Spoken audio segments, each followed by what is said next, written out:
Good afternoon, it's Jemima, the connection coach, and I'm going to trust that this is working because my screen is doing all kinds of weird things and tells me I've been live for 5.5 minutes. Hope not. Okay, so I'm here to speak a little bit on the separation between your desire for deep connection and that thing happening. So the space in between. I want a deep connection and it's not here. So what can we do about this? So there are a few pieces of wisdom that require really radically honest reflection, because that is the only space where we can make sustainable change from being in command of our internal space. As soon as we start to try and control the externals in order to either draw in something that we want or attempt to manipulate situations so that the outcome is a certain way. As soon as we start to do that, then two things happen. One is we are actually giving our energy away. We are substituting our innate power and life force for control, and it makes us kind of neurotic, and it does make us manipulative. So we end up taking away the sovereign choice of other people in our attempts to control what's going on outside of us. The other thing that happens is we get to avoid taking responsibility for our internal state and for our level of evolution and for the great power that we have. So we get to just what's the word? It starts with A. We basically give away our power in doing this, in focusing on the externals. So the inquiry that I'm going to talk about and going to open up this afternoon is about really getting intimate with ourselves and with our own internal processes and with the areas that we hide from, the spaces inside that we don't like to look at because we consider them to be less worthy or unacceptable somehow. And when we actually do delve into those places and we shine the light and illuminate those spots within us that we don't normally look at, we get to understand what programs we're running in the background. And again, that's another great source of power, because if you have a good knowledge of what your tendencies are, then it helps to keep your awareness honed. So you're more likely to see it coming. You're more likely to see the ways in which you will attempt to control a situation because you don't want to come forward and actually be in your power, be really vulnerably honest, or show up as who you came here to be. So the first few questions, and I'm going to throw out a lot of questions in this live because I feel as if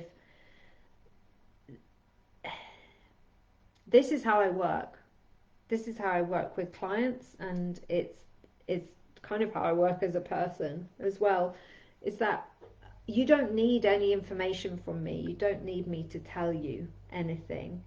You've got all the resources within you. You have everything that you need already. It is the consideration and the reflection on the distinct questions that is going to get you to those spaces inside that have the treasure that you require.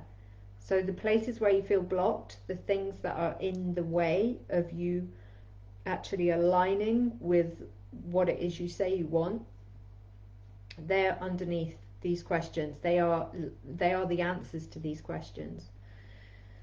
So whatever you're doing, wherever you are, I want you to just take a second just to prep your body and to really invite some truth and honesty to come from your body. Because when we operate from the mind, it's really easy to come up with answers by rote and to say what we have been expected to respond with for many years from our conditioning, from our environment. When we tune into the body gives us a whole other layer of information as to whether that is pure truth or not. And as soon as you begin to gain the ability and the experience to translate those messages from your body, you will have a whole other layer of wisdom, embodied wisdom. And that is the stuff that allows you to choose differently. In fact, it gives you wider choice, full stop. So let's just take a really nice full breath. Wherever you are, take your shoulders up to your ears, breathe in through your nose as full as you can. Then as you exhale, just let your shoulders sink down towards your waist and slide together, hugging your upper spine onto the back of your body. And if you need to make any movements with your face, any little massagey kind of release of tension movements, then do that. And just notice what it feels like to be at home in your body. Okay, so from that space, let these questions sink in. The first question is, when you are communicating and interacting, what do you leave out? What is one of the most important truths about you, which is a subtext to how you show up, but you don't voice it? So what does that look like for you? What does it feel like for you? Where are you hiding? And what are you not saying? So sometimes I help people with pieces of writing. I'm a writer and I help people clean up their language and sort of translate what is coming through in what they've written. And I recently had an experience with a woman who was writing about herself, and from my knowledge of her, there was so much missing in this description of herself.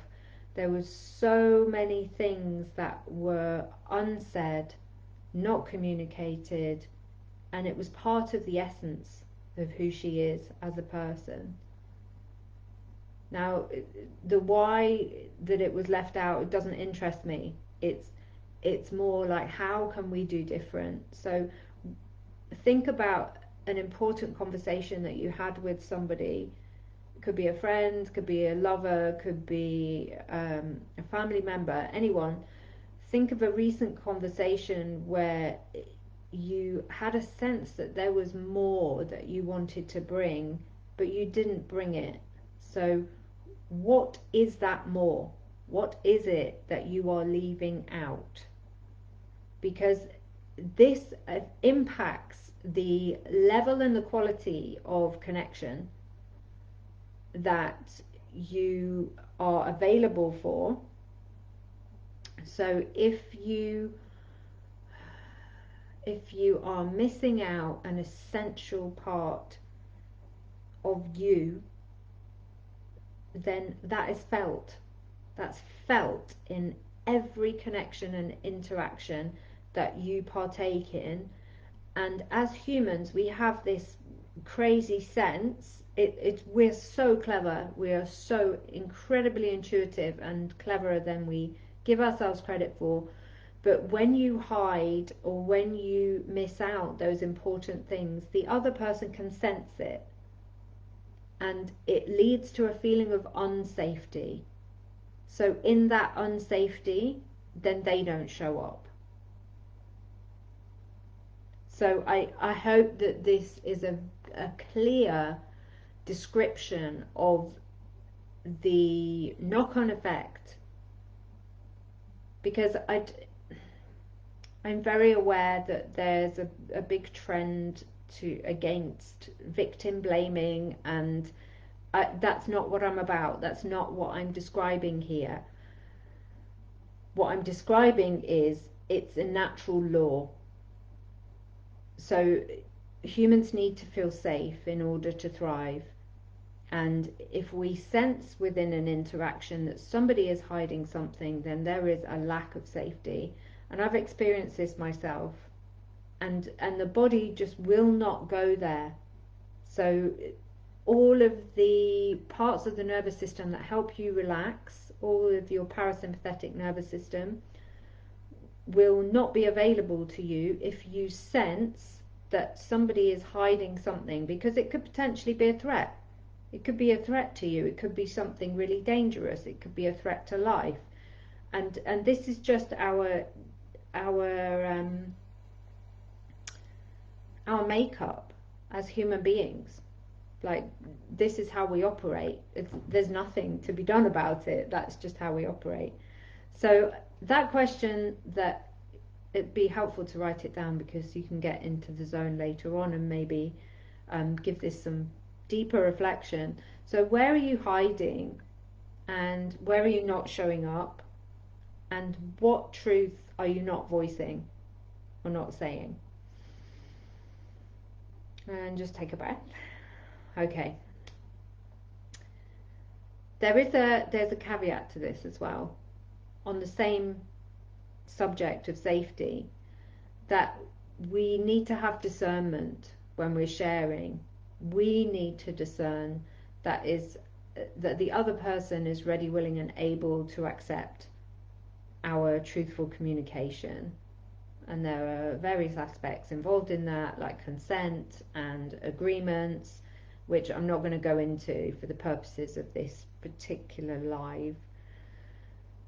But that is something to bear in mind. So if there has been occasion where it's actually you've sensed an unsafety, and so you have held on to what's true for you, then there's no blame or shame in that. That's pure nature doing its job, keeping you safe. Okay.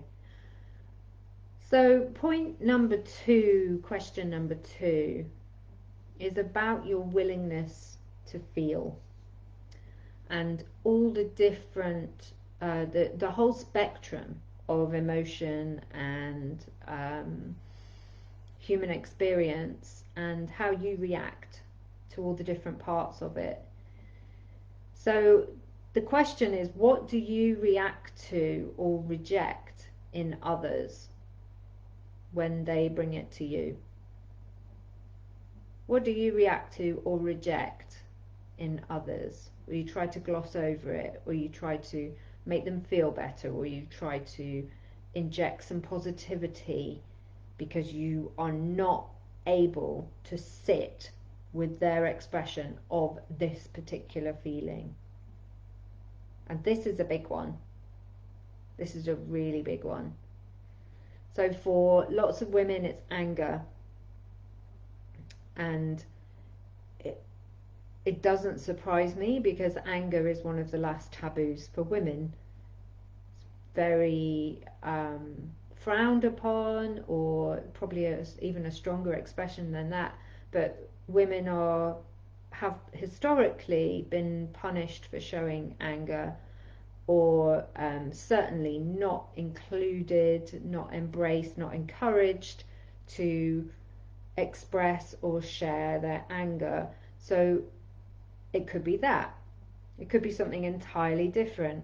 But what is it, if you look at your interactions, and if you look at difficult feeling interactions, again with anybody who's important to you, your family, a lover, a close one, a child, a friend, what have they brought into one of the interactions that you have felt just really uptight and contracted about? What quality have you reacted to or rejected? Because this is interlinked with our capacity to be able to receive. To the extent that we can sit with difficult emotions, it will give us an insight as to which parts of ourselves we reject or accept, and it will also give us a feeling of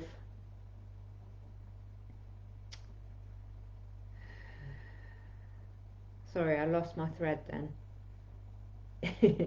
So our willingness to feel is correlated with our ability to receive as well.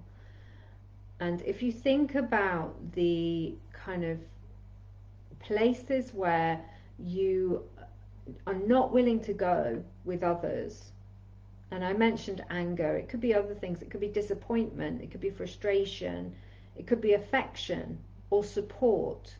It could be that you're not open to them asking. And this has been a personal experience of mine, where I have been really wound up by others, especially other women, who have voiced a need for support. And that's to do very much with my own toxic hyper independence, which is a trauma response, where I just go, why can't you do that yourself? Because that's my inner voice, right? That's me going, I can handle this, I'll do it myself, I don't need any help. So the clue is in the reaction, and it's really easy to spot when we've got our awareness switched on high.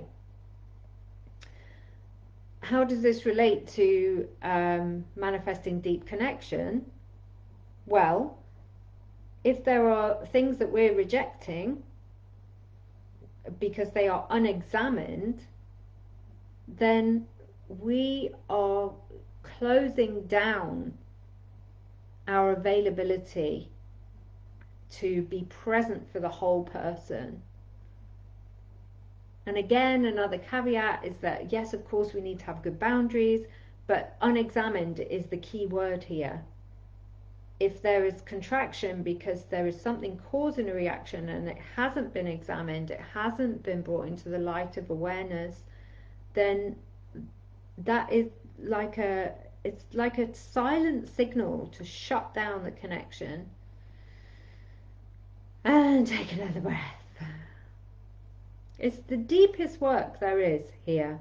Learning through self-awareness through relationship is one of the most epic pieces of work you will ever come across. And when you do it well, it is so worth it. It's so worth it. It will unlock so much for you. So the third question is two-part, and it's to do with clarity and boundaries. What is welcome in your spaces? And the question to yourself, if you're writing it down, what is welcome in my spaces? And when I say spaces, I mean face-to-face, in real life, conversations, I mean online spaces, I mean text messages. these are your spaces. You get to curate them. You get to say how they look and how they operate. And if something comes into your space that does not align with who you know yourself to be, you have absolute power to reject it and to say, no, I don't want that. I do not want that in my space. And I think that sometimes we forget this, especially with social media being as it is. It's only really in the last 12 to 18 months that I've learned to curate my own online space. And the difference in what I am attracting is phenomenal. So I see and hear a lot of experiences from women going, why am I getting dick pics from these random guys? Why am I just getting inappropriate comments from men I don't know? Especially if they're in any kind of teaching space. It happens a lot. And it's a boundary and a clarity issue. It's an energetic issue. It's an unpopular opinion because the wounding of the feminine is so deep from what we've been through with toxic masculinity, with patriarchy. It's a really unpopular opinion because there is a strong desire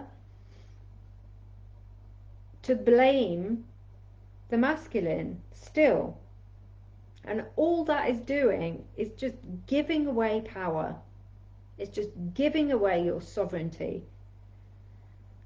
as well as perpetuating this kind of toxicity of relating. So, what is welcome in your spaces? One of the easiest ways to figure this out, because it's not complicated, is to look at your values. And this is one of the first things I do whenever I work with anyone, is I suggest making a list of your 3 to 5 top values. And then anyone that contravenes those values is out. They don't get to play in your space. Anyone who's on dating apps as well, this is super important.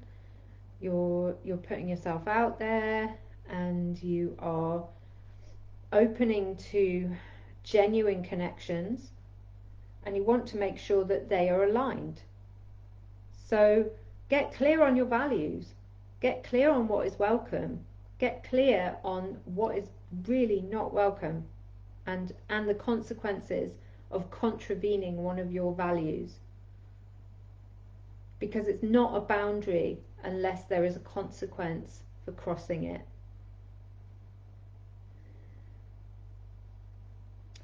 Women are still so reticent to step into their power in many ways. Some women are. And the way that the world is transitioning, in business as well, we're transitioning to a more feminine-led style of doing business. We need to have this shit clear.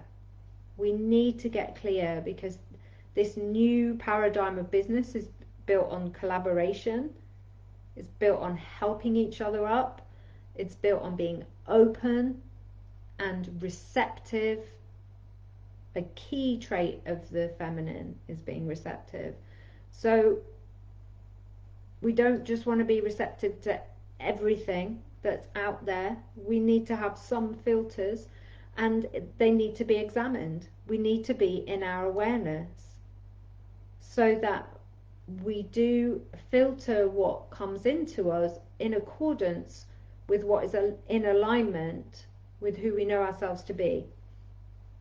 So it's our job to curate the space of our own being and all the spaces that we look after, to show up fully as who we know ourselves to be, with discernment, only to people who are ready, willing, and able, and consensually agreeable to listening and to taking part in these interactions. And we also need to be willing to feel and to inspect the feelings that we often reject as a matter of course due to our conditioning or to old beliefs, old stories. All of these three things provide the foundation to you becoming an energetic match to the deep connection that you desire. And that is all about energy. It's all about your energy. And if you are lined up with your energy and you have integrity, then what is drawn towards you will radically transform. And what you repel will start to become clearer and clearer and clearer. And you can watch it happen. It's amazing. It's so amazing. And the beauty of it is all you need to focus on is your internal state. It's purely you. It's purely an inside job. And there is nothing that you need to do outside of yourself in order to get the deep connection that you crave and desire. And that is the birthright of every human being. We are interrelated. We depend on each other to a certain extent. And how we operate and how we behave affects other people as they affect us. I'm going to do these every week because they're really fun, and I'm sorry that I can't read your comments while I'm speaking, but I will get to them afterwards. Yeah, so 2 p.m. Facebook Live. There's an event in a couple of weeks which would also be at 2 p.m. that I'm doing on Zoom that you'll need to register for. So I'm going to put the link to that underneath this live so that you can register and be a part of that one. It'll be slightly longer, and I'm going to use Zoom so that I can record it, which I can't do on here. Thank you for listening, and it's been fun, and I will see you next time.